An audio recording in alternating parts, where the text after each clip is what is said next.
Hi friends, ఎలా ఉన్నారు? అందరూ బాగున్నారా? ఈ రోజు కువైట్ లోని ముఖ్యమైన అప్డేట్స్ గురించి తెలుసుకుందాం. ఇవి చాలా ఇంపార్టెంట్ అయిన అప్డేట్స్.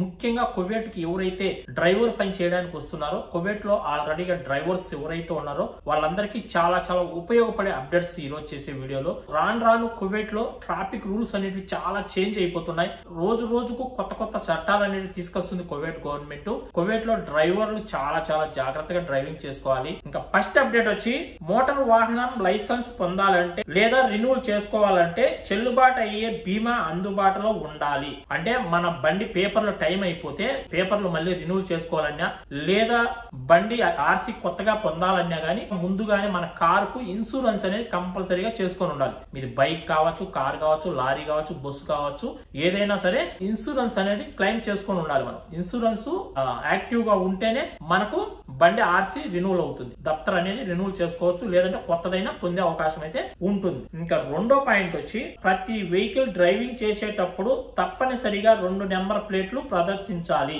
అంటే మనం డ్రైవింగ్ చేసేటప్పుడు ఖచ్చితంగా మనం తోలే కారు కావచ్చు, బైక్ కావచ్చు, లేదా ఏదైనా సరే వెహికల్ కు ముందు పక్క వెనక పక్క కంపల్సరిగా నెంబర్ ప్లేట్ అనేది కంపల్సరిగా ఉండాలి. నెంబర్ ప్లేట్ లేకపోతే మాత్రం ఖచ్చితంగా జరిమానా అనేది విధిస్తారంట. ఇంకా మూడో పాయింట్, ఒకే సంవత్సరంలో మన పైన 2 జరిమానాలు అంటే 2 ఫైన్స్ అనేది వచ్చాయి అనుకోండి, ఏదైనా ఒక సిగ్నల్ కొట్టో, లేదంటే మనం ఏదైనా సీట్ బెల్ట్ పెట్టుకోకుండా డ్రైవింగ్ చేస్తూ ఏదో ఒక విధంగా మన లైసెన్స్ పైన 2 ఫైన్స్ అనేటివి వస్తే ఖచ్చితంగా మన లైసెన్స్ అనేది రద్దు చేయబడుతుంది అని చెప్తున్నారు. ఇంకా నాలుగోది, మన దగ్గర లైసెన్స్ లేకుండా మనం డ్రైవింగ్ చేసినామంటే 3 నెలల వరకు జైలు శిక్ష, 150 నుండి 300 దినార్ల వరకు జరిమానా విధించే అవకాశం అయితే ఉంటుంది. ప్రతి ఒక్కరు జాగ్రత్త.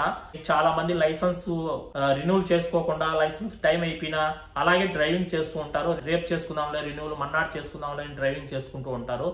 అలా డ్రైవింగ్ చేశారంటే మాత్రం పోలీసు వాళ్ళకి చిక్కారంటే 3 నెలల జైలు శిక్ష, 150 దినార్ల నుండి 300 దినార్ల వరకు మనకు జరిమానా అనేది కంపల్సరీగా వేస్తారు. కొద్దిగా జాగ్రత్తగా ఉండండి. ఇంకా ఐదో పాయింట్ వచ్చి, మనం తోలే వెహికల్ లో ఏదన్నా అసభ్యంగా ప్రవర్తించడం, లేదా అరసడం, కేకలు పెట్టడం, ఏదైనా సౌండ్ పెట్టుకొని వెళ్ళడం, మనం యాక్సిడెంట్ చేసేసి అక్కడ ఉండకుండా మనం పారిపోవడం అలా చేసినారంటే 150 దినాలకు తగ్గకుండా జరిమానా, 3 నెలలు జైలు శిక్ష అనేది ఖచ్చితంగా విధిస్తారు. ఇంకా ఆరో పాయింట్ వచ్చి, మనం నిర్లక్ష్యంగా డ్రైవింగ్ చేయడం. అంటే మనం ఏదో ఆలోచనలో ఏదో సీట్ బెల్ట్ పెట్టుకోకుండా, లేదంటే ఎట్లా తిప్పుకుంటూ అట్లా తిప్పుకుంటూ కట్లు కొట్టుకుంటూ డ్రైవింగ్ చేసినా, లేదా ఎవరినన్నా పోయి గుద్దినా, మనమే కావాల్సికెళ్ళపోయి ఎవరినన్నా గుద్దినా, ఏదన్నా అలా ప్రమాదం జరిగిందంటే 1 సంవత్సరం పాటు మనకు జైలు శిక్ష అనేది విధిస్తారంట. ఇంకా ఏడో పాయింట్ వచ్చి, బ్రేకులు లేకుండా వాహనం నడిపితే 2 నెలల వరకు జైలు శిక్ష, 200 దినార్ల వరకు జరిమానా విధించబడుతుంది. మన తోలే వెహికల్ కు బ్రేకులు ఫెయిల్ అయిపోయినా కూడా అలానే డ్రైవింగ్ చేస్తూ ఉన్నారంటే 2 నెలలు జైలు శిక్ష, 200 దినార్లు జరిమానా విధించే అవకాశం అయితే ఉంటుంది. 8వ పాయింట్, పార్కింగ్ చేసే ప్లేసులు ఉంటాయి కదా, అలాంటి ప్లేసులు పార్కింగ్ చేసినా గానీ డ్రైవింగ్ చేసినా గానీ మనకు 100 దినార్లకు మించకుండా జరిమానా అనేది విధిస్తారంట. 1 నెల జైలు శిక్ష కూడా విధిస్తారంట. ఇక 9వ పాయింట్ వచ్చి, మనం డ్రైవింగ్ చేసేటప్పుడు మనం లెఫ్ట్ రైట్ వెళ్ళాలనుకున్నప్పుడు సిగ్నల్స్ వేయకుండా గానీ, లేదా మనం హెడ్ లైట్లు ఆన్ చేయకుండా గానీ, లేదా వెనక పక్క బ్రేక్ లైట్లు ఇవేమన్నా పగిలిపోయి ఉన్నా, ఏ లైట్లు మలగకుండా ఉన్నా గానీ ఖచ్చితంగా మనకు 45 దినార్ల నుంచి 75 దినార్ల మధ్య జరిమానా అనేది విధిస్తాము, ఫైన్ అనేది విధిస్తామని చెప్తున్నారు. 10వ పాయింట్ వచ్చి, మద్యం లేదా డ్రగ్స్ సేవించి వాహనం నడిపితే 2 సంవత్సరాల వరకు జైలు శిక్ష మరియు 3000 దినార్ల వరకు జరిమానా విధించబడుతుంది.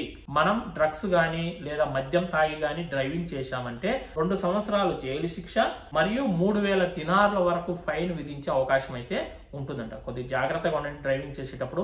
మందు తాగి చాలా మంది అయితే డ్రైవింగ్ చేస్తున్నారు. పోలీసు వాళ్ళకి చిక్కినామంటే ఖచ్చితంగా 2 సంవత్సరాలు జైల్లో కూర్చోవాలి, 3000 దినార్లు జరిమానా కూడా కట్టాలి. 3000 దినార్లు అంటే ఎంతో మన ఇండియన్ కరెన్సీలో ఒకసారి లెక్క వేసుకోండి.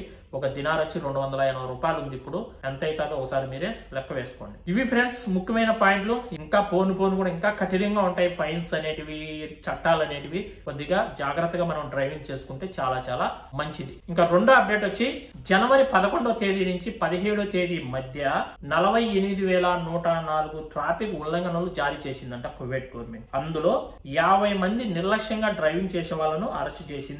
204 వాహనాలను స్వాధీనం చేసుకున్నారు. అంటే వాటి పేపర్లు గానీ, వాళ్ళ ఆ బండి దప్తర్లు అంటే ఆ బండి ఆర్సీ ఇవి పేపర్లు సరిగ్గా లేకుండా ఉన్న 204 వాహనాలను స్వాధీనం చేసుకున్నారు.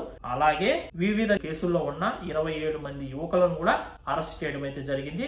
77 మోటార్ సైకిళ్లను కూడా స్వాధీనం చేసుకున్నారంట. ఈ స్కూటర్లను కూడా 77 స్వాధీనం చేసుకోవడం అయితే జరిగింది. కువైట్ లో అయితే చాలా కఠినంగా ఉన్నాయి. రోజు కూడా చెకింగ్ అయితే జరుగుతూనే ఉంది. కువైట్ లో మనం తోలే వెహికల్ పేపర్లు సరిగా లేకపోయినా పట్టుకుంటున్నారు. చాలా చాలా కఠినంగా రూల్స్ అయితే అమలు చేస్తుంది కువైట్ గవర్నమెంట్.